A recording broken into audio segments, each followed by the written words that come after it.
तो दोस्तों आज हम फिर से आपके लिए लेकर आए हैं देश दुनिया की तमाम ताजा बड़ी खबरें। सबसे पहली बड़ी खबर में आपको बताएंगे दोस्तों कि दिल्ली में नमाजियों को लात मारने वाले पुलिसकर्मी पर आग बबूला हुए ओवैसी। मोदी सरकार पर हमला बोलते हुए मोदी से मांगा जवाब, कहा इस पुलिसकर्मी पर कितनी कार्रवाई करेगी भाजपा, बताएं मोदी अमित शाह। गाजा पट्टी में फिलिस्तीनियों की मौत देखकर भड़के अमेरिका के राष्ट्रपति बाइडेन, नेतन्याहू को फटकार लगाते हुए गाजा में जंग रोकने की कर दी अपील। कहा नेतन्याहू मदद करने के बजाय इजराइल को पहुंचा रहे हैं नुकसान। होली पर योगी सरकार ने उत्तर प्रदेश के लोगों को दिया तोहफा, फ्री में 1 गैस सिलेंडर देने का किया ऐलान। पश्चिम बंगाल में पहली बार रामनवमी पर रहेगी छुट्टी। 2011 के बाद ममता सरकार ने किया ऐलान, बीजेपी ने बताई ममता सरकार की मजबूरी। लोकसभा चुनाव से पहले चुनाव आयुक्त अरुण गोयल ने दिया अपने पद से इस्तीफा, बीजेपी के दबाव में काम करने से किया इनकार, भाजपा के लिए झटका। भारत से दुश्मनी करके मालदीव ने तुर्की से खरीदे ड्रोन, कड़ी निगरानी में रहेगा समुद्री क्षेत्र, भारत नहीं कर पाएगा कोई भी कार्रवाई। लोकसभा चुनाव से पहले चंडीगढ़ से बीजेपी को लगा झटका, 21 दिन बाद बीजेपी में गए चंडीगढ़ के 2 आप पार्षद लौटे, मेयर चुनाव के बाद बदला था पाला। इजराइल ने पिछले साल 7 अक्टूबर को हमास के हमले से जुड़ी विफलताओं की जांच की शुरू, सेना ने किया ऐलान, बताएंगे किस वजह से हमास ने किया था इजराइल पर हमला। तो दोस्तों सभी खबरों को आपको एक एक कर बताने वाले हैं, वीडियो को लाइक कर चैनल को सब्सक्राइब कर दें। इसी बीच पर तो दोस्तों अगली खबर की ओर, तो दिल्ली में नमाजियों को लात मारने वाले पुलिसकर्मी पर भड़के ओवैसी, मोदी सरकार से मांगा जवाब, मोदी अमित शाह की बोलती बंद।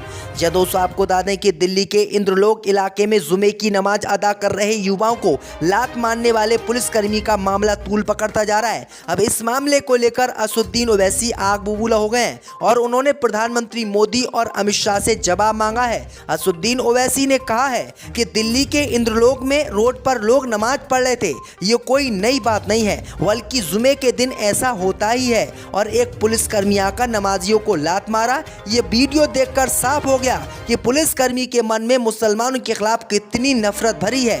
आगे ओवैसी ने कहा कि मैं प्रधानमंत्री मोदी से पूछना चाहूंगा कि नमाजियों को लात मारने वाला पुलिसकर्मी का ताल्लुक किस परिवार से है। इसे लेकर असदुद्दीन ओवैसी ने कहा कि सस्पेंड पुलिस वाले के पास इतनी हिम्मत इसलिए आई क्योंकि समाज के एक बड़े हिस्से में अब मुसलमानों के साथ ऐसा सलूक करना गर्व की बात हो चुकी है। पुलिस वाले की गुलपोशी होगी और शायद उससे बीजेपी वाले अपना उम्मीदवार भी चुनाव में बना ले। असदुद्दीन ओवैसी ने यह बड़ा हमला बीजेपी पर बोला है। इसी बीच पर तो दोस्तों अगली खबर की ओर, तो गाजा पट्टी में फिलिस्तीनियों की मौत पर भड़के अमेरिका के राष्ट्रपति बाइडेन, नेतन्याहू पर लगाया आरोप, कहा मदद की बजाय आप पहुंचा रहे हो फिलिस्तीनियों को नुकसान। जब दोस्तों आपको बता दें कि हमास और इजराइल के बीच 5 महीने से अधिक समय से जंग जारी है और युद्ध में अब तक दोनों पक्षों के हजारों लोगों की मौत हो चुकी है।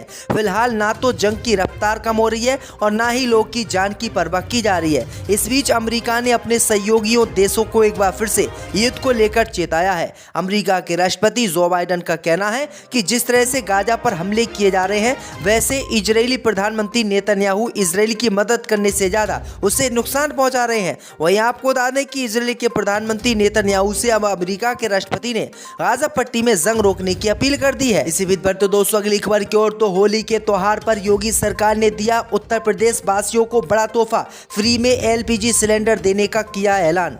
जब दोस्तों आपको बता दें कि प्रधानमंत्री मोदी ने हाल ही में कैबिनेट की बैठक में LPG सिलेंडर के दाम 100 रुपये घटाने का ऐलान किया था।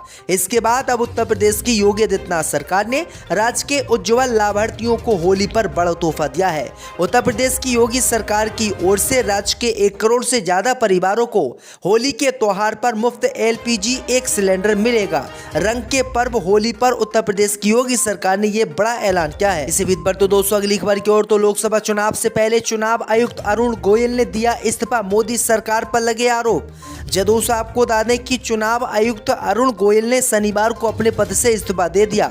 चुनाव आयुक्त का इस्तीफा ऐसे वक्त में आया है जबकि कुछ ही हफ्तों में देश में लोकसभा के चुनाव होने वाले हैं। राष्ट्रपति द्रौपदी मुर्मू ने उनका इस्तीफा स्वीकार भी कर लिया है। अरुण गोयल के इस्तीफे के पीछे क्या वजह है, इसके बारे में अभी तक कोई जानकारी सामने नहीं आई है। चुनाव आयुक्त का इस्तीफा ऐसे समय में आया है जबकि चुनाव आयोग लोकसभा चुनाव की तैयारियों में जोर शोर से जुटा हुआ है। हालांकि अभी चुनावों की तारीखों का ऐलान नहीं किया गया है। वहीं आपको बता दें कि खबर ये भी सामने आ रही है दोस्तों कि मोदी सरकार अरुण गोयल पर जो है दबाव बना रही थी कि चुनाव में कोई गड़बड़ी ना हो। इसी बीच अरुण गोयल ने इस्तीफा ही दे दिया, जो बीजेपी और देश के लिए बड़ा झटका माना जा रहा है। इसी बीच पर तो दोस्तों अगली खबर की ओर, तो इजराइल हमास के बाद भारत और चीन के बीच हो सकती है जंग शुरू, रूसी रिपोर्ट में हुआ दावा। दोस्तों आपको बता दें कि इजराइल हमास के बाद भारत और चीन में जंग शुरू हो सकती है। दरअसल आपको बता दें कि भारत और चीन के बीच अगले कुछ सालों के भीतर जंग छिड़ सकती है। भू राजनीतिक मामलों के जानकारों ने बताया है कि हिमालय क्षेत्र में 2025 से 2030 के बीच भारत और चीन के बीच दोबारा जंग हो सकती है। जंग की प्रमुख वजह चीन पाकिस्तान आर्थिक गलियारे को बताया गया है। जानकारों का कहना है कि चीन अपने खासकर एनर्जी प्लांट को लेकर डरा हुआ है। इसका रास्ता पूर्वी लद्दाख से होकर जाता है। ऐसे में बीजिंग को डर है कि यदि किसी पड़ोसी देश ने उस पर हमला कर दिया तो उसकी एनर्जी सप्लाई चेन पूरी तरीके से ठप पड़ जाएगी। इसी बीच बढ़ते दोस्तों अगली खबर की ओर, तो लोकसभा चुनाव से पहले चंडीगढ़ से बीजेपी को लगा झटका। बीजेपी में गए 2 आपके सांसद लौटे। दोस्तों आपको बता दें कि लोकसभा चुनाव से पहले चंडीगढ़ से बीजेपी को आज झटका लगा है। कुछ दिन पहले आम आदमी पार्टी छोड़कर बीजेपी में शामिल हुए चंडीगढ़ के तीनों पार्षदों में से 2 ने फिर से घर वापसी कर ली है। दोनों पार्षद फिर से आम आदमी पार्टी में शामिल हो गए हैं। पूनम देवी, गुरचरण काला और नेहा मुशावत ने 18 फरवरी को बीजेपी का दामन थामा था, जिसमें से पूनम और नेहा फिर से आम आदमी पार्टी में शामिल हो गए हैं। आपको बता दें कि सुप्रीम कोर्ट में होने वाली सुनवाई से पहले ये तीनों पार्षद बीजेपी में शामिल हो गए थे।